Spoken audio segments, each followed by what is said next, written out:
CNBC आवाज और ibex cash के शानदार स्टूडियो में। स्वागत है आपका इबेक्स कैश स्टूडियो में और आप देख रहे हैं ट्रेडर्स हॉटलाइन। और बाजार पर इस वक्त नजर डालें तो एक मजबूत ट्रेड होता हुआ दिख रहा है। 230 पॉइंट सेंसेक्स ऊपर है और निफ्टी में 75 पॉइंट की बढ़िया रैली बनती हुई दिख रही है और बैंक निफ्टी 350 पॉइंट की मजबूती के साथ काम कर रही है। 17,586 का लेवल है निफ्टी का इस समय और वीरेंद्र ने कहा था 17,591 पर आपको पैनी नज़र रखनी है। तो इस समय बाजार में तो मजबूत ट्रेड चल रहा है।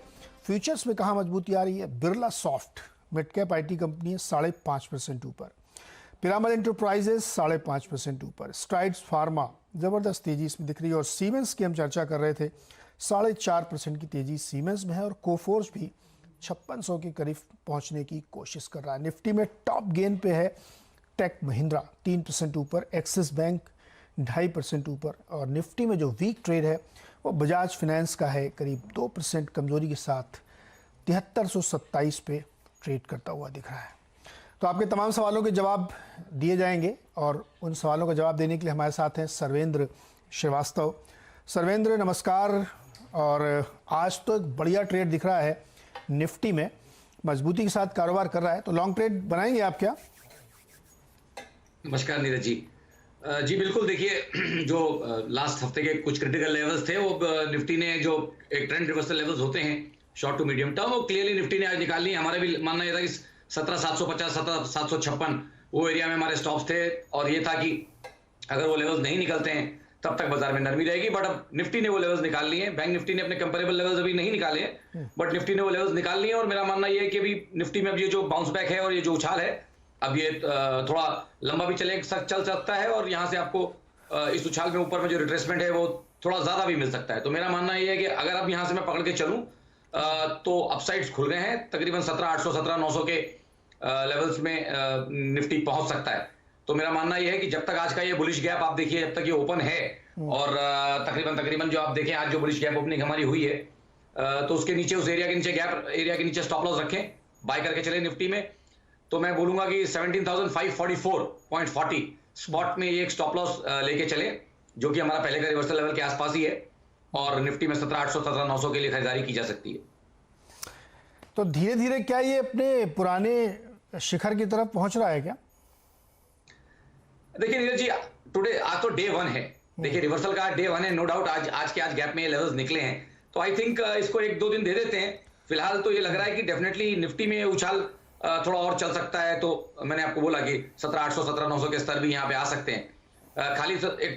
खाली ग्रे एरिया ये है कि बैंक निफ्टी ने अभी कंपेरेबल लेवल्स नहीं निकाले हैं may be, but I think कहीं आगे पीछे कहीं निकाल लेगा। सो इसको 1-2 दिन दे देते हैं, निफ्टी के साथ जाते हैं जहां पे ज्यादा क्लैरिटी है और ये मान के चलते हैं जैसे मैंने बोला 17,544.40 स्पॉट में जब तक ये नहीं टूटता डिसाइसिवली आपको ऊपर में 17,800 17,900 आते हुए दिखेगा।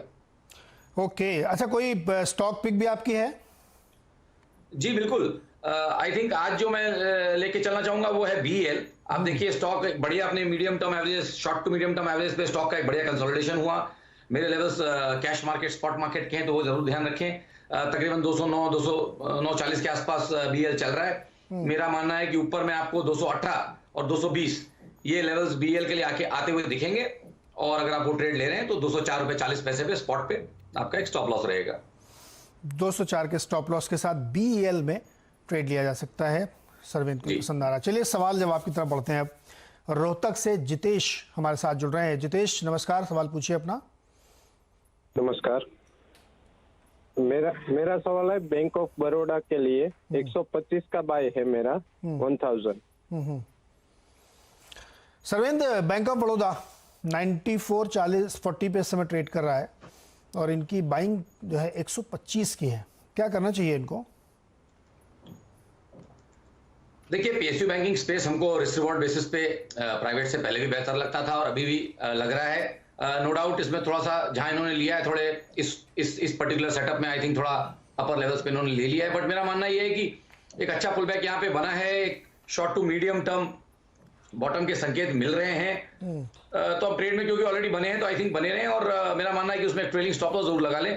तो अगर 88 के नीचे फिसलता है तब ये स्टॉक दोबारा वीक हो जाएगा बट जब तक 88 के ऊपर है आई थिंक डेफिनेटली इनका भाव आ सकता है, और अगर 3-6 महीने देंगे तो शायद एक 15-20 पॉइंट और इनके वहां पे बन सकते हैं, बट 88 पे क्लोजिंग ओनली स्टॉप लॉस लगाना मेरे हिसाब से जरूरी है।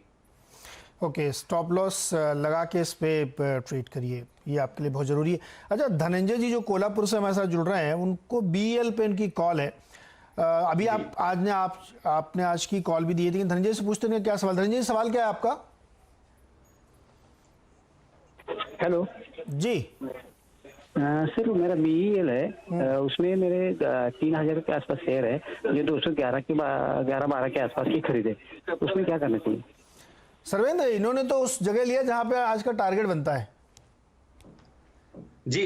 तो अभी देखिए, short to medium term trade मेरा ये है, और जैसे मैंने बोला कि short to medium term bottom यहाँ बनने का बिल्कुल गुंजाइश है, तो ये इत्तेफाक है, अच्छा इत्तेफाक है कि इन्होंने आज ही के दिन ये पूछा है। बट मेरी राय को ये रहेगी कि देखिए, ऊपर मुनाफा बांधने के लिए भी रेडी रहिएगा, और क्वांटिटी आपके पास अच्छी खासी है, तो आई थिंक स्टैगर्ड वे में प्रॉब्ली आप उसको ध्यान रखें। मेरा भी फिलहाल का टारगेट तो जैसे मैंने बोला 220 के आसपास है, बट आप काफी अच्छा क्वांटिटी और काफी देर से होल्ड कर रहे हैं। मेरे हिसाब से सेम स्टॉप लॉस जो मैंने आज दिया है इधर 204.40 के स्टॉप लॉस से आप ट्रेड में बने रहें, और ग्रेजुअली आई थिंक 220-230 इस रेंज में थोड़ा मुनाफा बांधने की भी कोशिश करें। ओके, थोड़ा मुनाफा बांधने की कोशिश करें। अच्छा, एक नीतू जी हैं जो IEX में खरीदना चाहती हैं, तो वो किस रेंज में इनको खरीदना चाहिए? IEX, इंडियन एनर्जी एक्सचेंज, दिखाइए।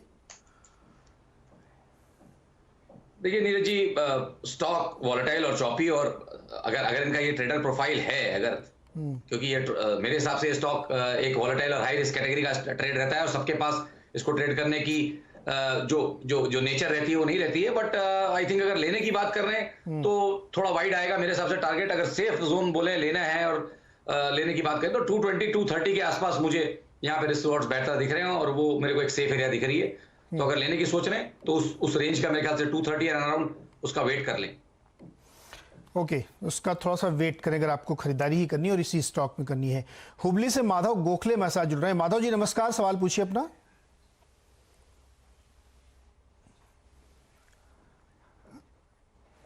अच्छा, माधव जी भी लाइन पर नहीं है। सर्वेश हमारे साथ जुड़ रहे हैं। सर्वेश नमस्कार, सवाल पूछिए अपना। मेरा सवाल है एवेन्यू सुपरमार्ट्स को लेकर। मैंने एवेन्यू सुपरमार्ट्स के 20 शेयर 4,945 के रेट से लिए, तो इसका 1 से 3 मंथ का व्यू क्या रहेगा? ठीक है सर्वेंद्र, बताइए 1 से 3 महीने के नजरिए में एवेन्यू सुपरमार्ट 49.45 पे खरीदारी की इन्होंने।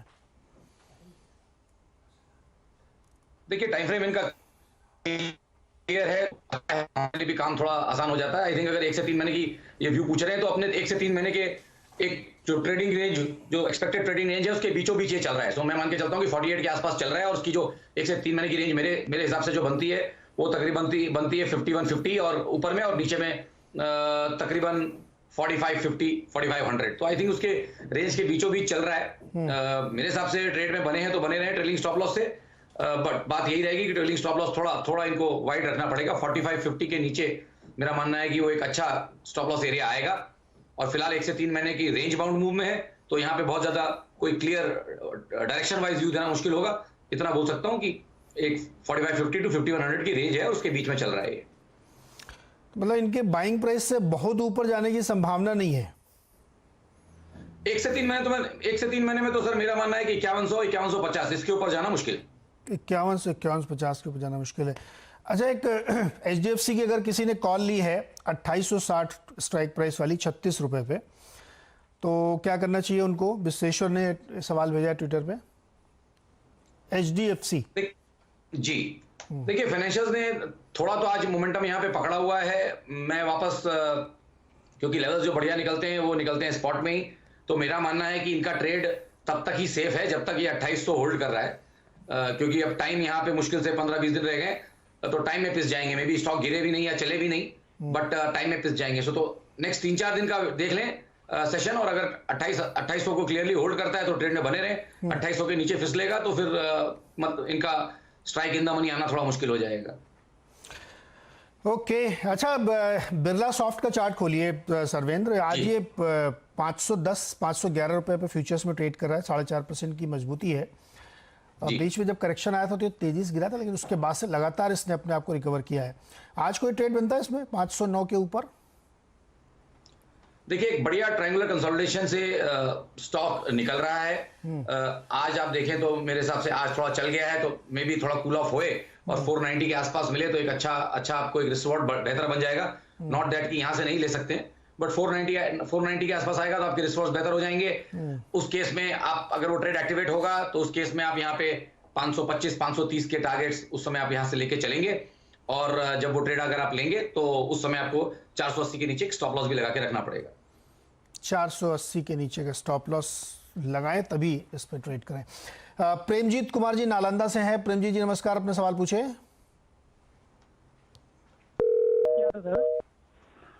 हेलो जी प्रेम जी पूछिए। जी, मैंने बंधन बैंक बाय किया था सर 354 के रेट से, और सर अभी वो 280 पे ट्रेड कर रहा है सर, तो क्या करें सर उसके लिए? हम उसको रखें या बाय करें, हटा दें? ओके, बताइए सर्वेंद्र। बहुत नुकसान बंधन बैंक में एक्चुअली बहुत लोगों को नुकसान हुआ है, और क्वार्टर आफ्टर क्वार्टर कंपनी ने अच्छे प्रदर्शन नहीं दिए नतीजों पे, तो इस वजह से स्टॉक पे लगातार प्रेशर देखने को मिला है। अभी इनके प्राइस से भी काफ़ी नीचे है इस समय, तो क्या करना चाहिए बंधन बैंक में इनको? जी नीरज जी, देखिए समझ सकता हूँ, बंधन बैंक रेगुलर कॉलर्स भी हमारे शो पे रहते हैं और बंधन बैंक के केस में समझा जा सकता है क्योंकि टाइम बहुत इसने ले लिया है। बट कुछ अच्छी बातें भी कर दूं टेक्निकली, फंडामेंटली तो मुझे उतना मालूम नहीं, ज्ञात नहीं रहता है, बट टेक्निकली मैं जो अच्छी बात यहाँ पे हाईलाइट ये कर दूं कि सितंबर 2020, आज चल रहा है दिसंबर 21, सितंबर 2020 के बाद से बहुत ज्यादा ये 270 के नीचे गया नहीं है। तो और उसके बाद से बस एक साइडवेज कंसोलिडेशन रेंज में धीमे धीमे पिस रहा है। आई थिंक टाइम वाइज इसने बहुत टाइम स्पेंड कर लिया है। आइडियली इसको देखते हुए जो सेटअप्स दिख रहे हैं, आइडियली इसको देखते हुए ऐसा लगता है कि एक ब्रेकआउट ऊपर का तो सबको खेलने मिलेगा, बट चक्कर वही है कि अब सब अगर उसी का इंतजार करेंगे तो शायद ना भी आए। बट मेरा मानना यह है कि काफी लोग इसे फंसे होंगे और काफी लोग फंसे हैं, बट इसे टाइम बहुत निकाल लिया है। ये रेंज एक बार ऊपर में ब्रेकआउट होगी, कितना सस्टेन करेगा वो ब्रेकआउट वो देखने की बात में होगी, बट आई थिंक 310 320, और अगर 310 320 निकाल लिया तो अपसाइड में 330 तक की जगह यहाँ पे बन जाएगी इस ब्रेकआउट, अगर ये ब्रेकआउट हो जाता है। बट 270 के नीचे क्लोजिंग ओनली स्टॉप लॉस जरूर रखें, और आई थिंक ट्रेड में बने रहें। मेरे हिसाब से ट्रेड में बने रहिए सर। आपको चार्ट ये बता रहा है कि शायद ऊपर जा सकता है, तो आपको इसमें आपका जो लॉस है वो पूरा हो सकता है और गेन भी हो सकता है। सीमेंस का चार्ट दिखाइए जरा, एक महीने का चार्ट फायर करिए सीमेंस का। सर्वेंद्र, इस स्टॉक में बड़ी बढ़िया मूव देखने को मिली। ये देखिए, आज का स्टॉक है 4.5% ऊपर है। एक महीने के दिखाई डायरेक्टर साहब इसमें, और लगातार इसमें तेज़ी बनती हुई यहाँ पे दिख रही है। ये देखिए, दो बड़े बड़े कैंडल बने हैं। क्या राय बन रही है आपकी सीमेंस जैसे स्टॉक में? देखिए, बहुत बढ़िया स्टॉक है, बहुत बढ़िया कंपनी है। स्टॉक तो हम रेगुलर कवरेज में रखते ही हैं, टाइम टू टाइम क्लाइंट से भी बात करते रहते हैं, तो वो एक डिस्क्लेमर आपको यहाँ पे दे दे। देखिए 2450 और 2430 वो जो पहले के उसके 2-3 हर्डल्स थे, वहां से डिसाइसिवली निकल गया था फ्राइडे को, और मेरा मानना यह है कि अब आप देखें तो स्टॉक अब ब्लू स्काई टेरिटरी में चला गया है, और अब प्रोजेक्शन टारगेट्स ही यहाँ पे काम करेंगे। और मेरा उसमें मानना यह है कि आपको तकरीबन 2600 टू 2630 ये लेवल्स मुझे इमीडिएट यहाँ दिख रहे हैं, क्योंकि उसके बियॉन्ड तो पीछे का कोई हिस्ट्री नहीं है, ब्लू स्काई टेरिटरी है। तो मैं ये बोल के चलूंगा 2630 तक का ये ट्रेड बनता है। अगर किसी को करना है तो डेफिनेटली उसको देख सकते हैं, और उस केस में आप स्टॉप लॉस 2500 के नीचे लगा के रखेंगे। ओके, चलिए इससे पहले कि हम और सवालों के जवाब लें, आपको एक बात सुनवाते हैं। बैंक के दिवालिया होने पर 90 दिनों में डिपॉजिटर को इंश्योरेंस का पैसा मिलेगा, ये कहना है रिजर्व बैंक के गवर्नर शक्तिकांता दास का। हमारे सहयोगी लक्ष्मण रॉय के साथ एक्सक्लूसिव बातचीत उन्होंने ये भी नसीहत दी कि ऊंची ब्याज दर के लालच में बैंकों में पैसा जमा न करें। आइए सुनते हैं। कॉन्फ्रेंस पर जो 90 दिन का टारगेट दिया गया है कि 90 दिन में डिपॉजिटर्स के इंश्योरेंस रकम मिल जाए, कितना फिजिबल होगा ऐसा कर पाना? नहीं, अभी तो कर रहे हैं ना। अभी देखिए, जो 90 डेज जो फर्स्ट सेट ऑफ बैंक्स थे जिसमें कि 90 डेज 19 नवंबर को कंप्लीट हुआ, तो सारे प्रोसेस हो गए हैं। सारे प्रोसेस हो गए हैं और पेमेंट जो मीटिंग में बताया गया कि 1 लाख डिपॉजिटर को पेमेंट हो चुका है। बाकी जो कुछ डिपॉजिटर्स बचे हैं उनका ये है कि वो एक बैंक अकाउंट का नंबर उनको देना होता है। वो अभी तक नंबर नहीं दिया, जब बैंक अकाउंट नंबर दे देंगे उनको पेमेंट हो जाएगा। लेकिन DICGC के तरफ से बैंक मतलब हम बिल्कुल तैयार है वो पेमेंट करने के लिए। इसको हम कर चुके हैं, आगे जाके भी करेंगे। अपने स्पीच में बहुत ही महत्वपूर्ण बात कही कि ज़्यादा इंटरेस्ट मिल रहा है आपको तो सिर्फ इसकी वजह से आप भरोसा ना करें। ज़्यादा जहाँ रिटर्न मिलता है वहाँ जोखिम भी ज़्यादा रहता है। इसका क्या मायने निकाला जाए? देखिए, एक्सपीरियंस ये कहता है कि high return is associated with high risk.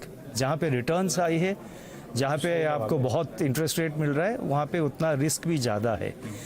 नहीं, उसमें एक्सेप्शंस भी है, मैं ये नहीं कह रहा हूँ कि सारी जगह ऐसे ही है, लेकिन बाई एंड लार्ज यही एक ये रहा है कि जहाँ पे इंटरेस्ट रेट ज़्यादा मिल रहा है वो रिस्की होता है, ज़्यादा रिस्की होता है। इसीलिए डिपॉजिटर को भी देखना चाहिए कि जो बैंक है या जो चाहे वो कोऑपरेटिव बैंक हो या कमर्शियल बैंक हो वो कितना स्ट्रांग है, उसको मद्देनज़र रख के उनको डिपॉजिट करना पड़ेगा। और एक पॉइंट कहता हूँ, इंश्योरेंस पेमेंट जो है वो that is a measure of last resort.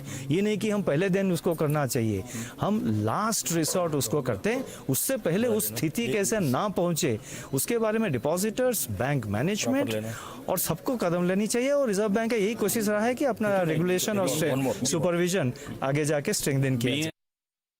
तो ज़्यादा ब्याज के लालच में पैसे जमा न करें, ये सावधानी बरतने के लिए रिजर्व बैंक के गवर्नर साहब करें। चलिए फटाफट अपने दर्शकों की तरफ फिर लौटते हैं। उषा पंडित लोनावला से हमारे साथ जुड़ रही हैं। उषा जी नमस्कार, सवाल पूछिए अपना।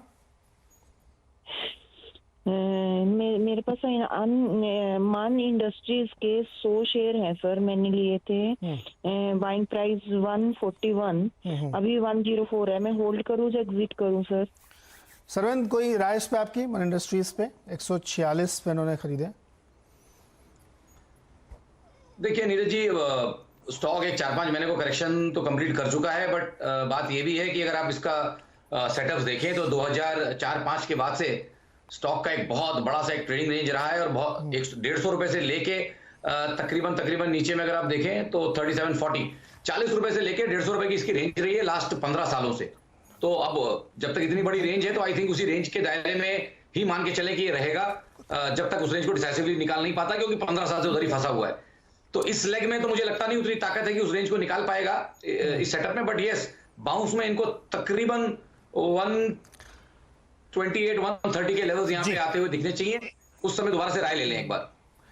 ओके सरविंद, बहुत बहुत शुक्रिया हमारे साथ जुड़ने के लिए, और उषा जी आपको भी बहुत बहुत शुक्रिया बहुत सारे सवालों के जवाब देने के लिए। Thank you sir. चलिए अब एक मैनेजमेंट से बात करते हैं। आज एक लिस्टिंग हुई है टेगा इंडस्ट्रीज़ की, बहुत ही ज़बरदस्त लिस्टिंग कंपनी की हुई है।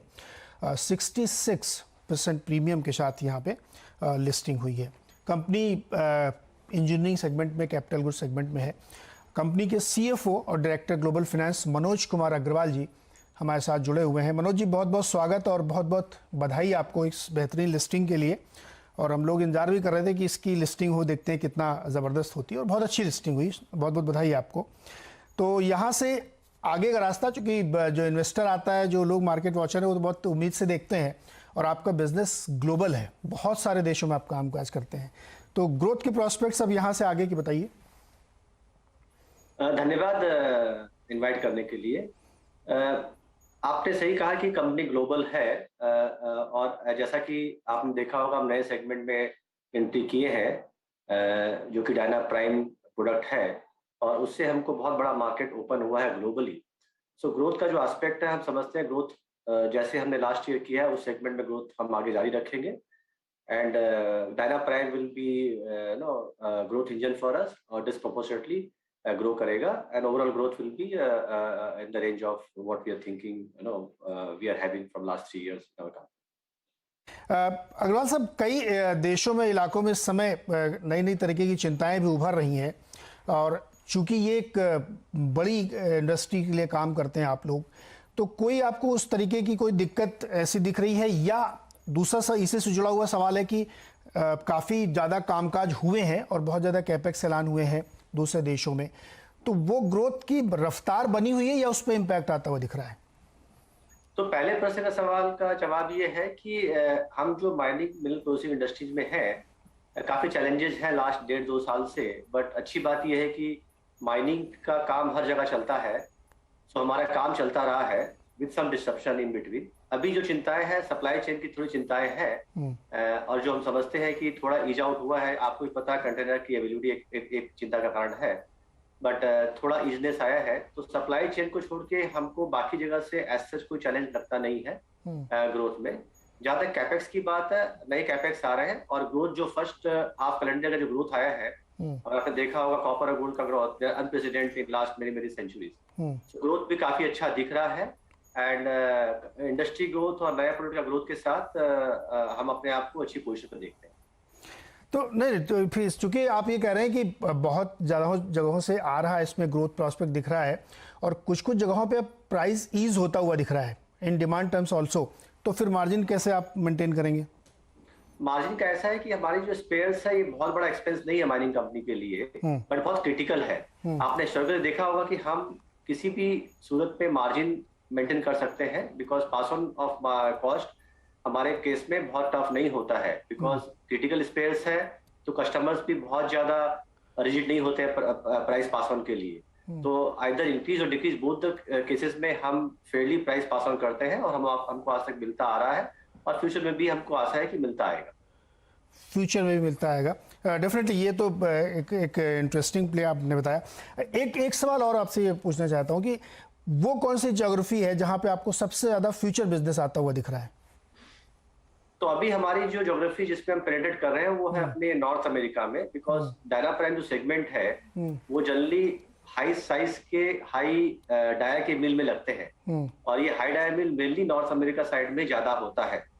तो नॉर्थ अमेरिका साइड से हमारा ग्रोथ डिस्प्रोपोर्शनेटली हायर रहेगा देन द अदर रीजंस।